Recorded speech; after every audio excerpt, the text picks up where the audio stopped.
Internet کا system ہے، اب اس کو روکنا محال معلوم ہوتا ہے، لیکن ہماری بہنیں اپنی بچیوں کو اور ہمارے بھائی اپنے بچوں کو یہ تو کہہ سکتے ہیں کہ بھئی آدھے گھنٹے سے بات کر رہے ہو اور 1 گھنٹے سے تم جو چھت پہ ٹہل کے بات کر رہی ہو موبائل سے، کس سے بات کر رہی ہو؟ بہن سے بات کر رہی ہو، نانی سے بات کر رہی ہو، بھابھی سے بات کر رہی ہو، کس سے بات کر رہی ہو؟ کچن میں جو تم بات کر رہی ہو، آنگن میں ٹہل کے فون پہ لگی ہوئی ہو، کس سے بات کر رہی ہو؟ ذرا اس کی نگرانی تو کرو، سپرویژن تو کیجئے، واچ کیجئے، پتہ لگائیے اور اس کے موبائل کا سرچ کیجئے کہ ہماری بچیاں، ہمارے بچے کہاں بات کرتے ہیں۔ یہ اننون نمبر تو نہیں ہے، یہ کسی اجنبی آدمی کا نمبر تو نہیں ہے، یہ ذمہ داری ماں کی ہے، یہ ذمہ داری چچی کی ہے، یہ ذمہ داری خالہ اور بھابھی کی ہے، یہ ذمہ داری بڑی بہن کی ہے کہ وہ اپنی بچیوں پر، اپنی بہنوں پر، عزیزاؤں پر نظر رکھیں تاکہ ان کی عمر جو چھوٹی عمر ہے وہ بھاگنے کی ہے، ان کو پتہ نہیں دنیا جہان میں کیا ہو رہا ہے، ان کو کوئی بھی بہکائے گا وہ بھگ جائیں گی۔ اس لیے موبائل اگر گھر میں ہے تو اس کی نگرانی بہت ضروری۔ یہ لڑکے ہر گاؤں میں اوباش لڑکے، وہ کسی کی سننے کو تیار نہیں، 11 بجے رات تک وہ گلیوں میں اور نکتروں پر اور گاؤں کے بعد چھوٹی پلیا پر بیٹھ کر وہ جو موبائل چلا رہے ہیں وہ کون سی کمپنی چلا رہے ہیں بھائی؟ کون سا کاروبار ہے آپ کا؟ کہاں ایکسپورٹ اور امپورٹ کا مال بھیج رہے ہو آپ؟ کیا کر رہے ہو آپ؟ گارجن کو اگر کوئی مطلب نہیں ہے، بھائی کو، والد کو، چچا کو اگر ان کی زندگی سے کوئی مطلب نہیں ہے تو پھر ایسے سماج کو تباہ ہونے سے کوئی نہیں بچا سکتا، اور ایسے بچے اور بچیوں کو بگڑنے سے اور عیب عزت کے نیلام ہونے سے ہم کو اور آپ کو کوئی نہیں روک سکتا۔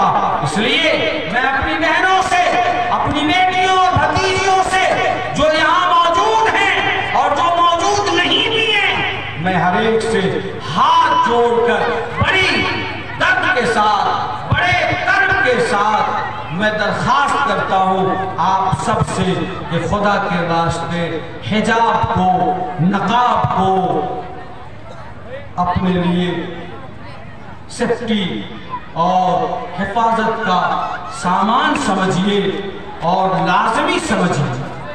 جب بھی گھر سے نکلیے اپنے جسم کو، اور سب سے بڑی حیا یہ ہے کہ ایک ایمان والی بیٹی کی آنکھ میں حیا ایمانی، آنکھ میں حیا ہو۔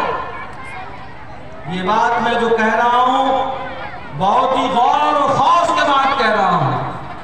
نقاب بھی پہن لیا، حجاب بھی لگا لیا، چہرہ بھی ڈھانک لیا، لیکن اگر آنکھ میں حیا نہیں ہے، اگر آنکھ میں بے غیرتی ہے، اگر آنکھ میں بے حیائی ہے تو پھر اس کپڑے کا کوئی فائدہ نہیں۔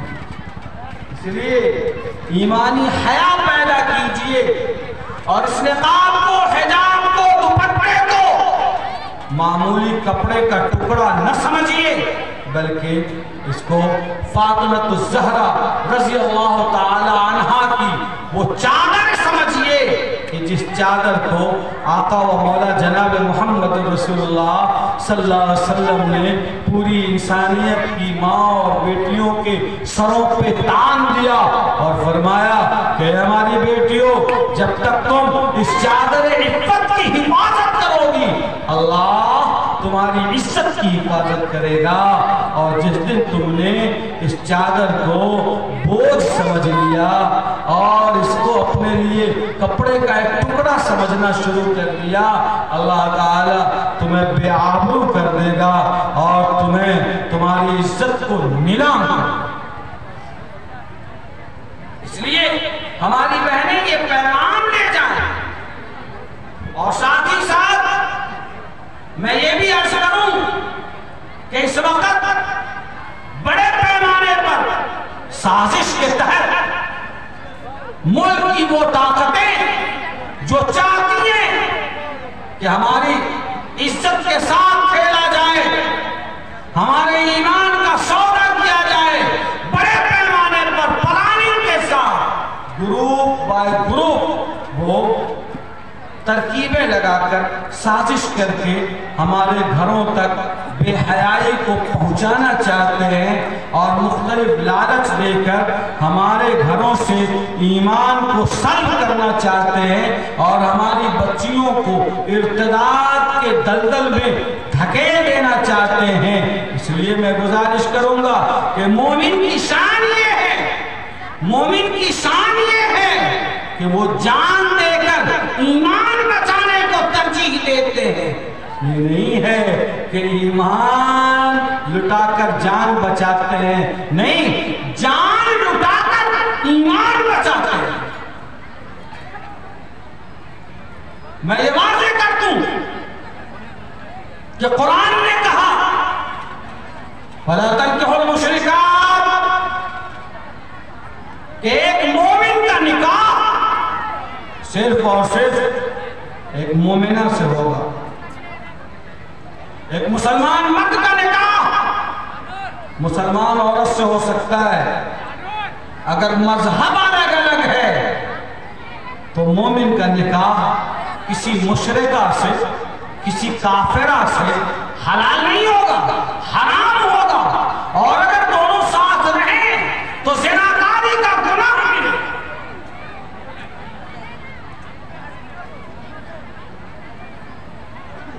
اور قرآن نے کہا اے ایمان والو، مشرکہ عورتوں سے نکاح نہ کرو تا وقت کہ وہ ایمان نہ لے آئے. وَلَامَةٌ مُؤْمِنَةٌ خَيْرٌ مِّن مُشْرِكَةٍ، ایک مسلمان عورت ہے جس کے قلب و جگر میں ایمان ہے، توحید ہے، رسالت ہے.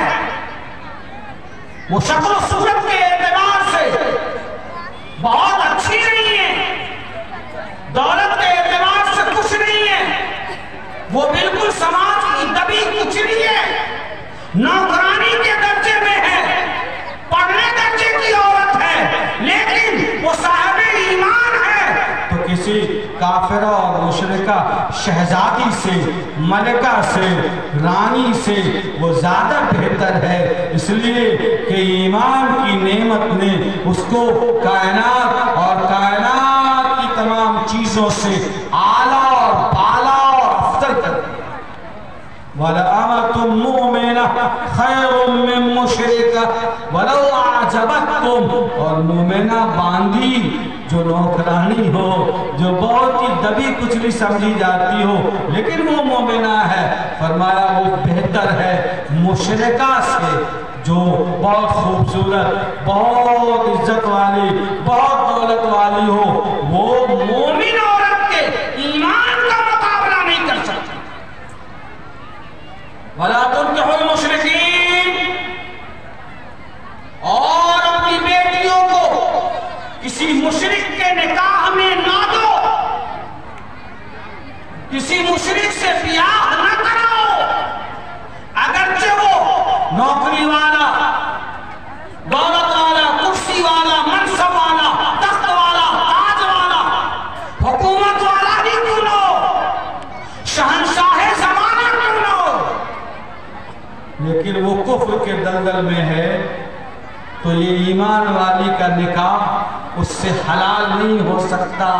وَلَعَبْدٌ مُؤْمِنٌ خَيْرٌ مِّن مُشْرِكٍ، ایک مومن غلام صحیح، ایک مومن نوکر صحیح، ایک مومن مزدور صحیح، ایک مومن کاشتکار صحیح، ایک مومن ٹھیلا کھینچنے والا، رکشہ چلانے والا اس مشرک سے اعلیٰ ہے، اس لیے کہ اس کے اندر ایمان کی دولت ہے.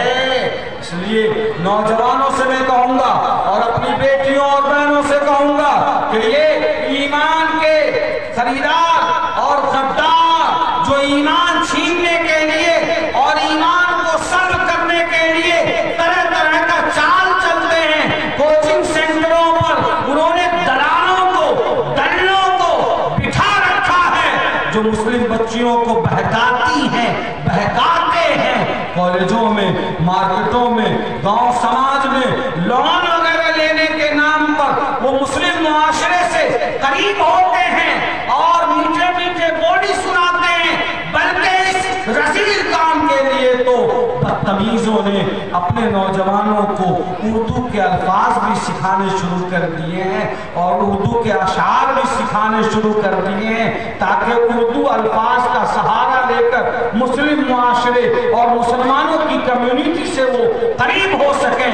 اس سازش کو اور جال کو سمجھنا ہوگا ہم سبوں کو، اور خاص طور پر ہماری بیٹیوں اور بہنوں کو سمجھنا ہوگا تاکہ ہمارا ایمان سلامت رہے اور ہماری امانت سلامت رہے. اور یہ تبھی ہوگا جب ہماری بچیاں پردے کے ساتھ، حجاب کے ساتھ، نقاب کے ساتھ وہ اپنے گھروں سے نکلیں گی اور اپنی آنکھوں میں حیائے ایمانی پیدا کریں گی. تو انشاءاللہ اللہ تعالی ہمارے ایمان کی بھی حفاظت فرمائے گا اور اللہ تعالی ہماری جان کی بھی حفاظت فرمائے گا. حاضرین، اللہ کرے کہ ہماری کہی ہوئی باتوں پر ہم سبوں کو عمل کرنے کی توفیق ہو اور ہم سب عمل کریں اور یہ طے کر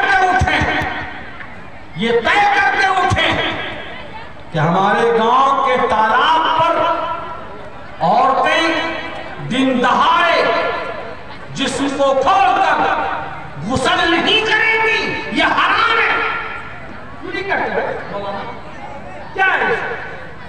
جلسہ کر لیا، مدرسہ چلاتے ہیں، مسجد چلاتے ہیں، بڑے بڑے توپ خان بنے ہوئے. ہر گھر میں ہینڈ پائپ ہے، ہر گھر میں غسل خانہ ہے. کون سا ایسا گھر ہے باسکوٹا میں، گوبندپور میں؟ کون سا ایسا گھر ہے گواتر میں؟ کون سا ایسا گھر ہے قرب جوار میں جس گھر میں ہینڈ پائپ نہ ہو؟ کون سا ایسا گھر ہینڈ پائپ نہیں؟ ارے آپ کے یہاں تو ویسے بھی 40 فٹ پر پانی آتا ہے، جانا جانا میں ہینڈ پائپ کر رہا نہیں ہے تو کرواؤ. لیکن ہماری بہنیں تالاب پر جا کر وہ ایک کپڑا پہن کر غسل نہیں کریں گی. یہ طے کر لیجیے حرام ہے. اور کہنا کہ ہمارے شریعہ کے قاضی صاحب نے آ کے آن دا اسٹیٹ یہ بات کہی اور میں کہتا ہوں حیثیت قاضی باسکوٹا میں اب مسجد کے سامنے والے تالاب پر یا گاؤں کے کسی بھی تالاب پر ہماری بچیاں اور ہمارے گھر کی عورتیں وہ کپڑا دھلنے اور ایسے جسم کو کھول کر نہانے کے لیے وہ نہیں جائیں گے انشاءاللہ. کرتے ہو کیا سب لوگ؟ ارے بولو، شرم کرو. میں خود تو جا کے وہاں کر مرد ہو جا کے چھلانگ لگاؤ. عورتوں کو کیوں بیٹھتے ہو؟ یہاں سے پہلا اسٹیپ ہوگا. مولانا پہلا اسٹیپ اٹھائیے یہاں سے انشاءاللہ، اور دوسرا اسٹیپ ہم لوگوں کو جو اٹھانا بالکل طے کرو. کوئی نہیں جائے گی کل سے. اگر کسی کے گھر میں کسی کی ساس نے یہ کہا بہو سے کہ جاؤ تو اتنا کپڑا اور اتنا جو ہے وہ بیڈ شیٹ اور جاجم اور یہ جا کے دھل کے لاؤ، کہہ دینا کہ قاضی صاحب نے جلسے میں کہا کہ ناجائز ہے، میں تالاب پہ کپڑے دھلنے نہیں جاؤں. سارے لوگ دروازہ پہ بیٹھے ہیں وہیں، سارے لڑکے منڈیر پہ بیٹھے، سب تماشا دیکھ رہے ہیں. گزرنے والے نہ آپ کو ادھر کرنے کے بجائے ادھر دیکھ کے جا رہا. تم کو گاڑی چلانا ہے یا تالاب میں چلانا؟ بدتمیزوں. کیوں؟ وجہ کیا ہے؟ شیطان تمہارے چہرے کو ادھر کے بجائے ادھر پھیر رہا ہے. وہ کام انشاءاللہ بند ہوگا. ہم لوگ زمینی کام کے آدمی ہیں، ہوائی گفتگو کے عادی نہیں، اب ہونا بھی نہیں چاہیے. اس لیے ہم لوگوں کو یہاں سے یہ کام شروع کرنا ہے. اور اخیر میں پھر ایک بات کہوں گا کہ بے شرم ہے ہم لوگ مسلمان جو حرام کی طرف دوڑتے ہیں اور حلال کو چھوڑتے ہیں. حرام خوری کی وجہ سے ہمارے دل و دماغ پر کالا پن اور سیاہی چھا گئی ہے کہ حق کی بات نہ تو سننا چاہتے حق کی بات نہ تو سمجھنا چاہتے ہیں، اور حق کی بات نہ تو بولنا چاہتے ہیں، اور حق کی بات نہ تو دیکھنا چاہتے ہیں۔ ہر آدمی شادی اور بچیوں کے جہیز سے تنگ ہے کہ نہیں؟ بولو، ارے بولے کون کر نہیں ہے؟ کیا بیچ میں خالی ہے تو کیا ادھر انسان ہے کہ نہیں بیٹھے ہوئے؟ ارے ہر آدمی شادی کے خرچ سے تنگ ہے کہ نہیں ہے؟ زور سے بولو بھائی۔ کہ ایک بات بتاؤ مولانا، آپ کے یہاں کی سب سے ہلکی پھلکی شادی میں کیا لاکھ خرچہ ہوگا؟ بولو زور سے۔ 4 لاکھ۔ آئیے مفتی منور صاحب کے گھر میں شادی ہو تب کیا لاکھ؟ ظاہر ہے، مطلب اس طرح کے رینج میں ہو۔ کسی کے پاس 4 بیٹیاں ہیں، 4 دنیا 16 لاکھ۔ کتنا لگے گا 4 بیٹی کی شادی میں؟ چھوٹی والی شادی 16 لاکھ۔ اس آدمی کے پاس 10 کٹھا 5 کٹھا زمین ہے، کلکتہ میں اور بامبے میں رکشہ چلاتے چلاتے اور گلاس مانجتے مانجتے اب جسم بھی کمزور ہو گیا ہے، دماغ بھی کمزور ہو گیا ہے۔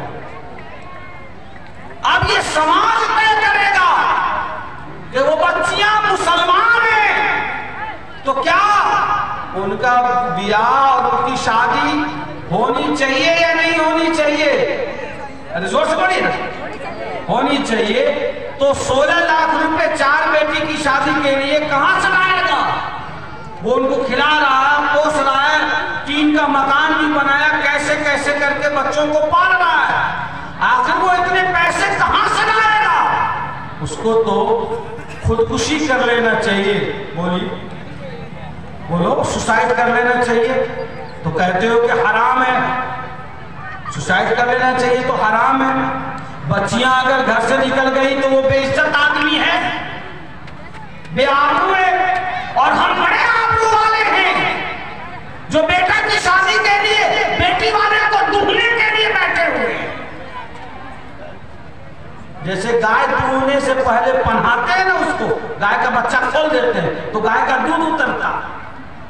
یہ بیٹا والا سب جو ہے نا، وہ بالٹی اور تکیا سنبھالتا ہے دہنے کے لیے۔ تو بے حیا یہ سماج اور ہم جیسے لوگ ہیں یا وہ ہے؟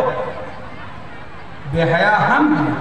ہم میں کا ہر نوجوان یہ چاہتا ہے کہ ہم کو سسرال سے موٹر سائیکل ملے، اور اب تو موٹر سائیکل کی قیمت 1.25 لاکھ ہو گئے۔ ہر آدمی چاہتا ہے کہ ہم کو زیورات ملے، اور اب تو فیشن بڑھ گیا ہے کہ شادی میں جب بارات جائے تو اس کو چکن اور مٹن کھلاؤ۔ کیا کرے گا بیچارہ؟ اور جو بیٹے کا باپ ہے، اور جب اسی کی بیٹی کی شادی ہوتی ہے تو اس کے آنسو ہر طرف سے نکلنے شروع ہو جاتے ہیں، معاف کیجئے گا۔ اور جب بیٹا کا باپ بنتا ہے تو پاگل ہو جاتا ہے، درندہ ہو جاتا ہے، دین ایمان کی کوئی بات سمجھ میں نہیں آتی۔ گاڑی بھی ہے، ٹوپی بھی ہے، کرتا بھی ہے، کیا حضرت اور کیا جماعتی اور کیا عوام اور کیا عالم اور کیا سبھی اس امام میں تقریباً بن گئے ہیں۔ یاد رکھو، جب تک ہمارے معاشرے کی یہ حالت رہے گی، معاشرے سے بے حیائی دور نہیں ہوگی، اور جب تک ہم لوگ شادیوں کو آسان نہیں بناتے اور حرام خوری اور جہیز و تلک سے توبہ نہیں کرتے، تب تک ہمارے معاشرے کی بچیوں کی اصلاح نہیں ہو سکتی۔ پہلے اس کا جواب ہم کو لا کے دے دیا جائے کہ آخر 4 بیٹیوں کی شادی وہ کیسے کرے گا، آگے 3 بچیوں کی شادی وہ غریب آدمی کیسے کرے گا، وہ بھیک نہ مانگے تو کیا کرے، اور بھیک دینے والے اس کا بلیک میل نہ کرے تو کیا کرے۔ سو غور کرنا ہم سب کی ضرورت ہے۔ ہم سمجھتے ہیں کہ بچیوں کے گمراہ ہونے میں اور بچیوں کے دین و ایمان کا جو خطرہ پیدا ہوا ہے، اس کی ایک بڑی وجہ ہماری خود کی خرابی ہے کہ ہم نے جہیز و تلک کا جو مزاج بنا رکھا ہے، اور اس میں کوئی کٹوتی اور کمپرمائز کرنے کو یہ تیار ہم نہیں ہیں، جس کی وجہ سے معاشرے میں تباہی آئی ہے۔ اللہ تعالی ہم تمام کی حفاظت فرمائے، اور اللہ تعالی ہم سبوں کو نیک بننے اور حرص و لالچ سے محفوظ رہنے کی توفیق عطا فرمائے۔ خدا کسی طوفان سے تمہیں آشنا کر دے کہ تیرے بحر کے موجوں میں اضطراب نہیں، تجھے کتاب سے ممکن نہیں فراق کہ تو کتاب خواں ہے مگر صاحب کتاب نہیں۔ وآخر دعوانا ان الحمدللہ رب العالمین۔